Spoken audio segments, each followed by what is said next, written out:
바다에 사는 수많은 물고기 가운데에 부레가 없는 물고기가 있습니다. 부레가 없는 물고기. 그 물고기가 누구냐면 상어입니다. 상어. 부레가 없으면 물고기가 가라앉습니다. 그래서 이 상어는요, 잠시라도 멈추면 죽게 되는 것이에요. 그래서 상어는 태어날 때부터 쉬지 않고 움직인답니다.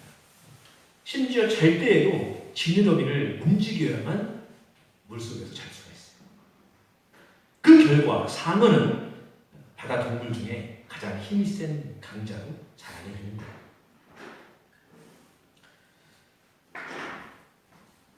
거예요. 지느러미를 움직이지 않으면, 그러니까 멈추면 죽는 상어. 마찬가지로 또 2017년에 그 스포츠 영웅으로 선정된 차범근 감독, 그 감독이 1970, 80년대 독일 분데스리가에서 외국인으로는 처음으로 98골이라는 전설적인 기록을 했습니다. 갈색 폭격기라는 별명을 갖고 있는데요. 이 차범근 감독의 성공 요인을 살펴보면 여러 가지가 있겠죠. 그런데 그의 연습이 바로 성공 요인이다 했습니다. 당시 분데스리가 모든 선수들의 하루 연습량은 어마어마했습니다. 그래서 다들 연습량을 다 채우고 나면 바로 들어가서 쉬어야 했어요. 그런데 이 차범근 감독은 그때 선수일 때 매일 그 연습량이 다 끝난 다음에 2만 번의 줄넘기를 1시간 20분 동안 마무리하고 그리고선 들어가서 쉬었다고 합니다.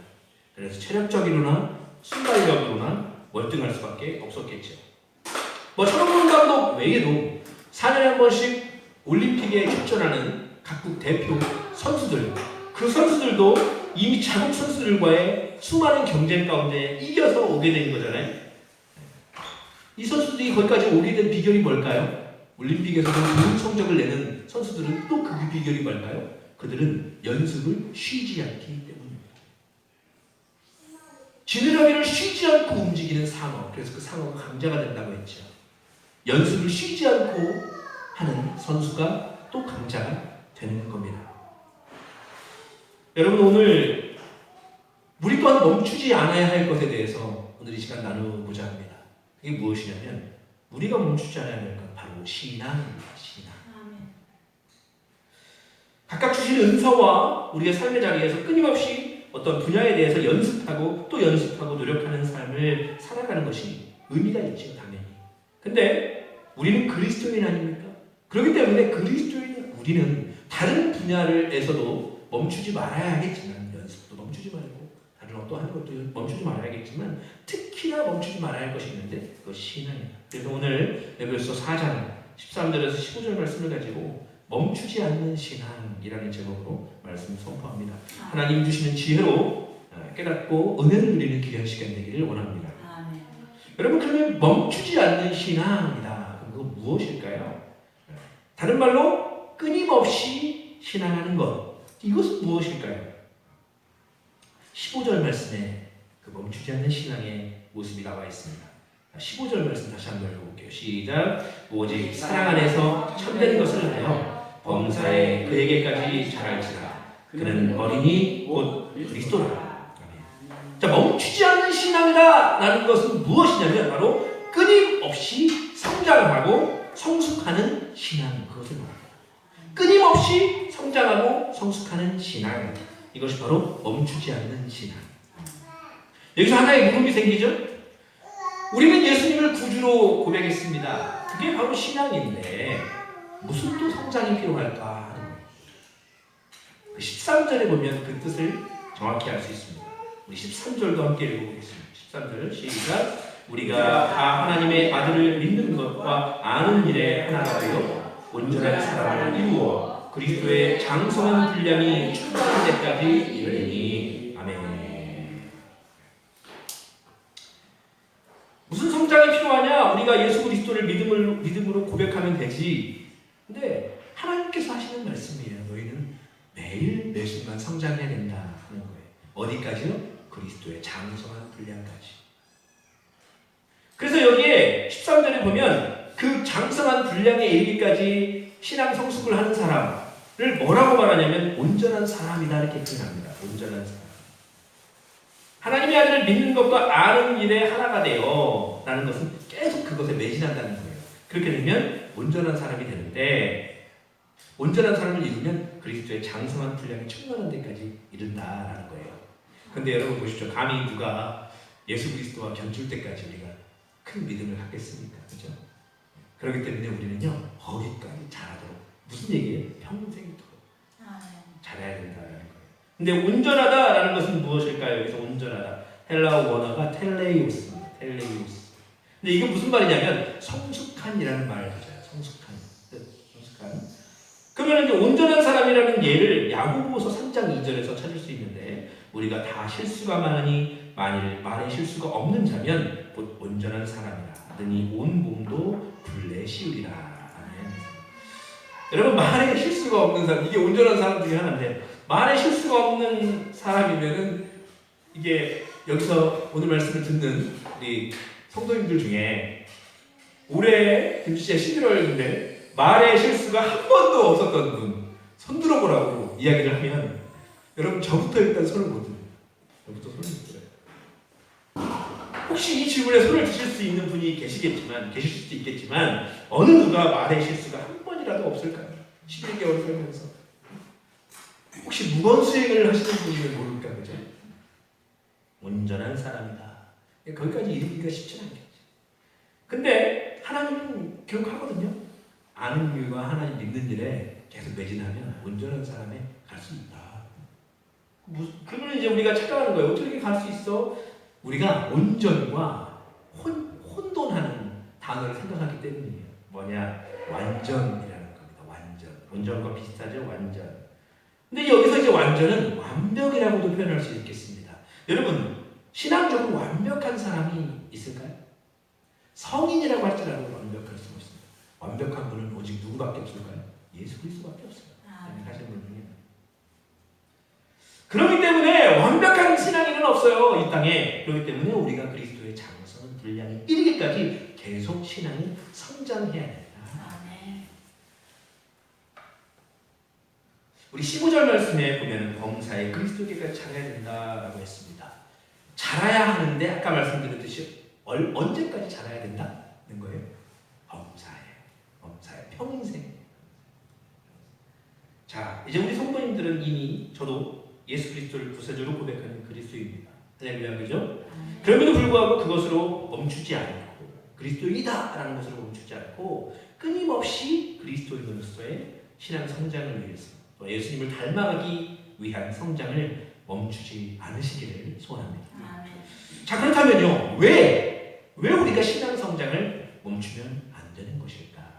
나는 지금 예를 들면 초신자가 있잖아요. 나는 이거 괜찮은데 그냥 목사님 말씀대로 듣는 것으로 만족해요 하고 마치고 싶은 사람도 있을 거 아닙니까? 그냥 예배 나와서 그냥 말씀을 듣고 너무 좋아. 우리가 돌아가서 아무것도 안 하고 세상에서 살다가 다시 와서 할 수도 있잖아요. 이렇게 주일만 나와서.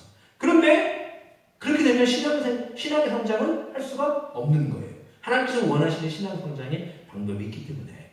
왜 그러면 신앙 성장을 해야 되느냐, 계속 해야 되느냐? 14절에 그 이유가 있죠.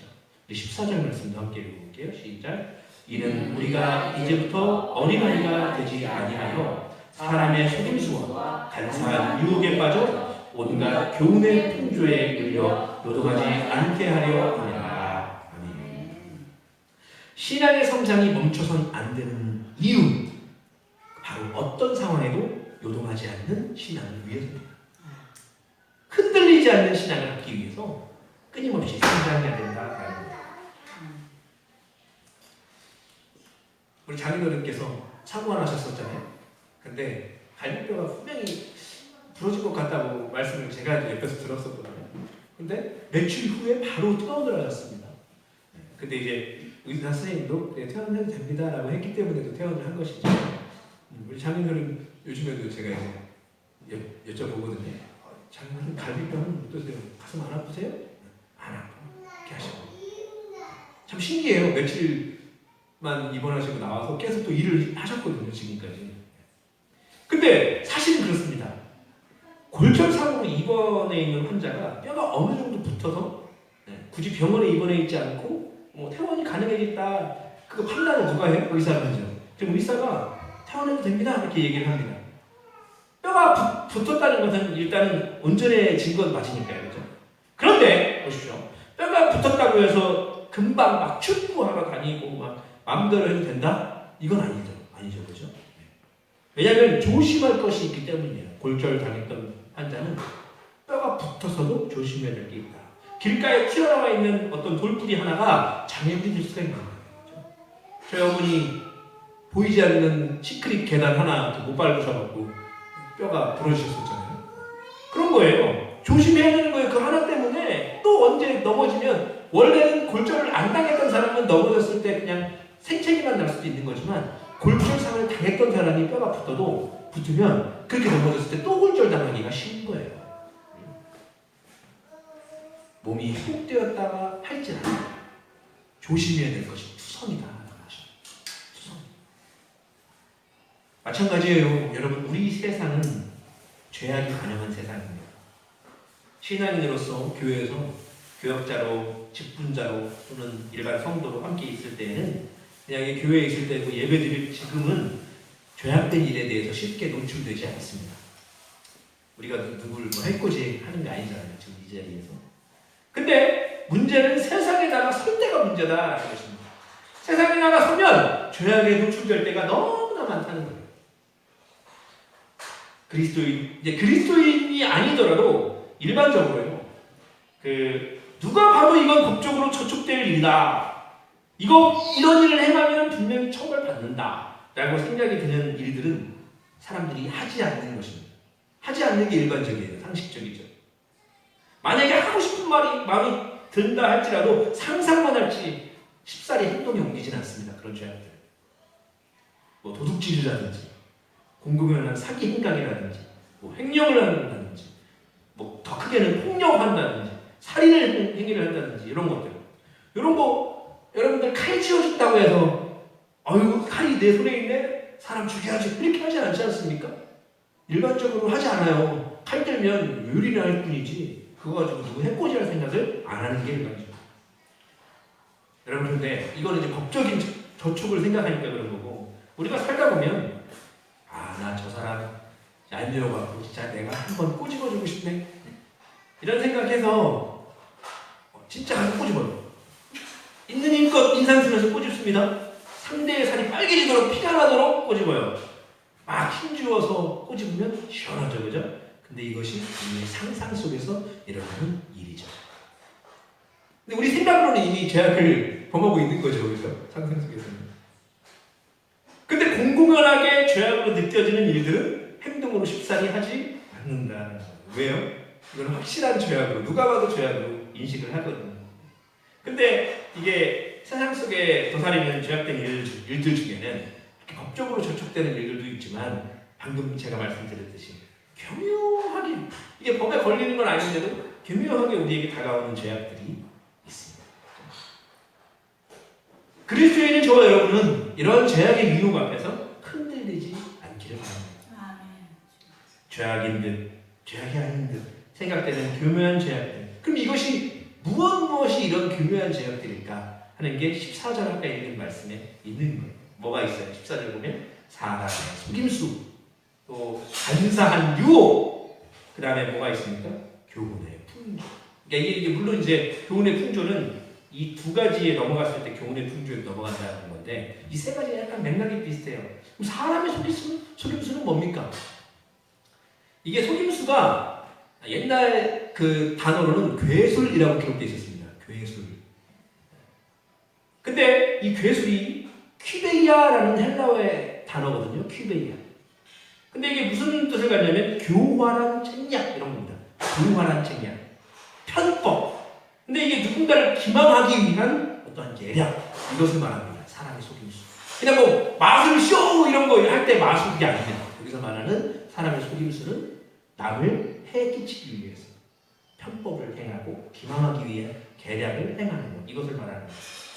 나의 이익을 탐하기 위해서 상대방을 위해하는 것, 그런 것들을 말하는 거죠.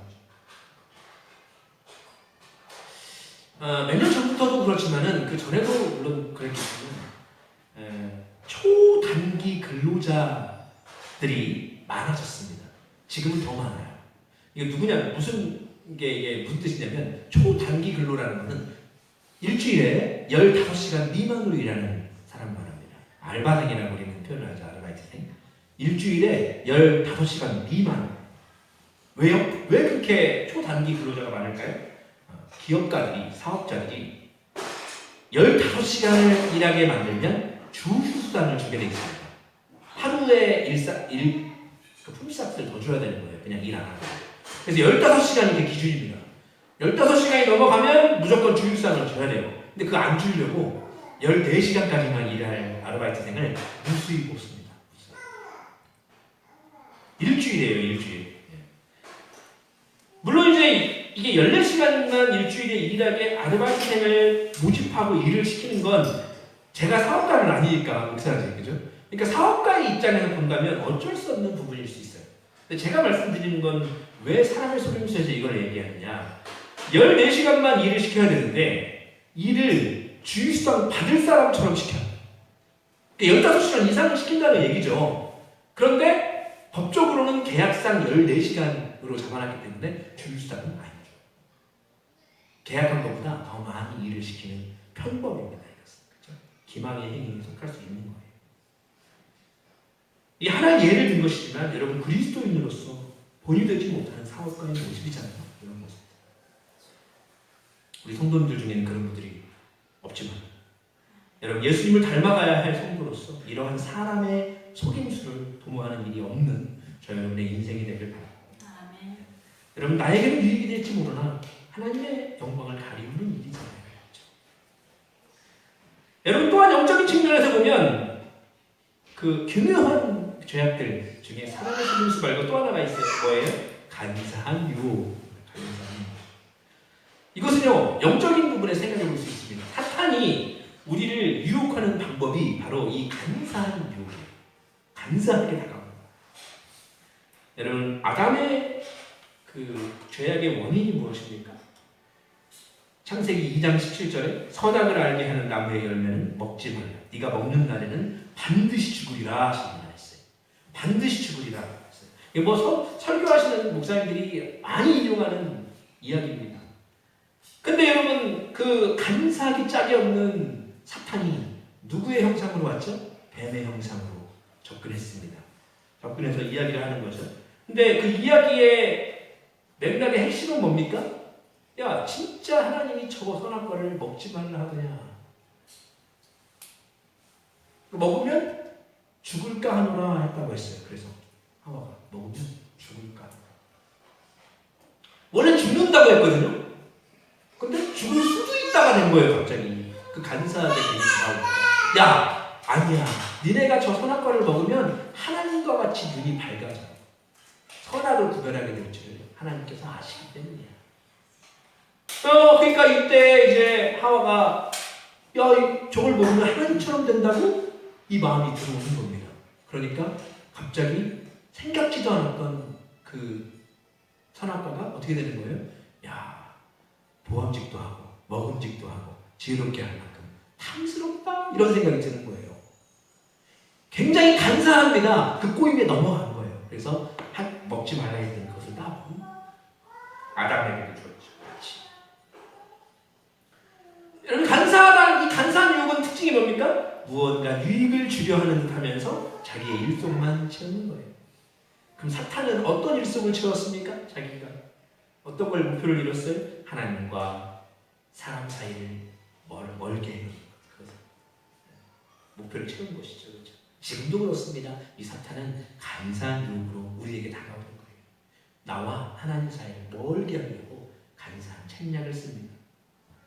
예배 생활, 말씀 기도 생활을 좀 더 열심히 해보려는데 주위에서 얘기하는 뭘 그렇게 유난스럽게 믿냐고, 뭘 그렇게 수요일까지 나오시냐고.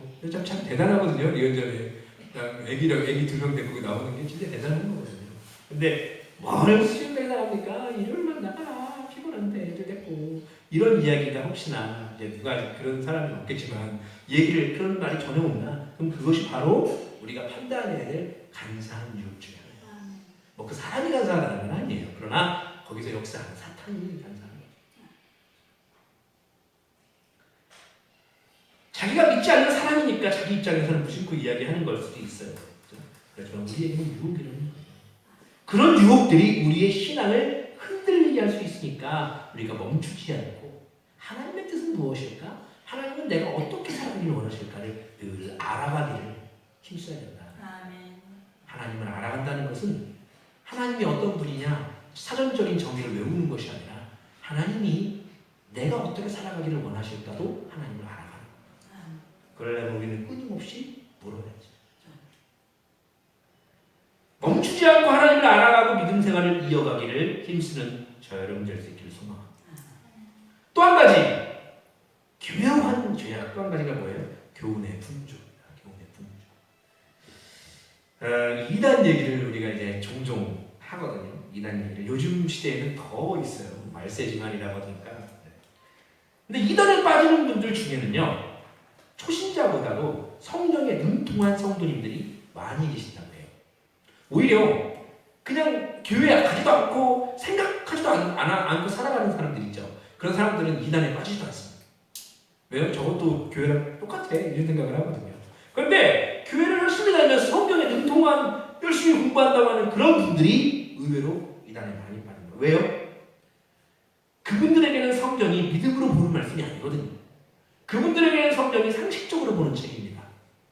그래서 그 안에 오점이 발견되거나 어떤 의심거리가 생기면 더 설득력 있는 해석을 찾고 싶어요. 근데 이단들은 자기들 생각대로 얘기를 하기 때문에 설득력 있는 것이거든요. 그들도 이야기를 합니다. 여기 이렇게 써있죠? 이걸 자기들 해석 방법으로 하는 거예요. 하나님께서는 그런 교훈의 풍조에 이렇게 떠밀려 다니지 않도록 늘 경고의 말씀을 전해주십니다. 그 중에 이제 몇 절의 말씀이 소개하면 디모데전서 6장 3절 누구든지 다른 교훈을 하며 바른 말 곧 우리 주 예수 그리스도의 말씀과 경건에 관한 교훈을 따르지 아니하면 그는 교만하여 아무것도 알지 못하고 변론과 언쟁을 좋아하는 자니 이로써 투기와 분쟁과 비방과 악한 생각이 나며. 아멘. 자, 예수 그리스도에 관한 말씀과 경건한 교훈이 그걸 따르지 않는 사람, 여기서 이단이거든요. 그럼요, 그 이단의 특징이 뭐냐? 교만해요. 사실은 그 하나님에 대해서 알지 못해요. 정확히 알지 못하거든요. 근데 많이 아는 것처럼 생각합니다. 왜요? 자기 예술이니까. 그렇기 때문에 특징이 뭐라고요? 이 사람들은 말씀처럼 변론과 언쟁을 좋아한다. 또 투쟁과 분쟁과 비방과 악한 생각을 하기를 좋아한다. 여러분, 이단들의 특징을 보십시오. 이단들을 보면요, TV에서 방영하는 것들을 보십시오. 그러면 뭐가 난리네요? 분쟁, 투쟁. 자기들끼리도 싸워요, 서로. 자기들끼리도 서로 그 권력 싸움하면서 합니다. 그래서 하나님께서는요, 이단이 우리한테 오잖아요. 그러면은 너네 논쟁해라 이렇게 말씀하지 않습니다. 뭐라고 해요? 거들떠 보지도 마라.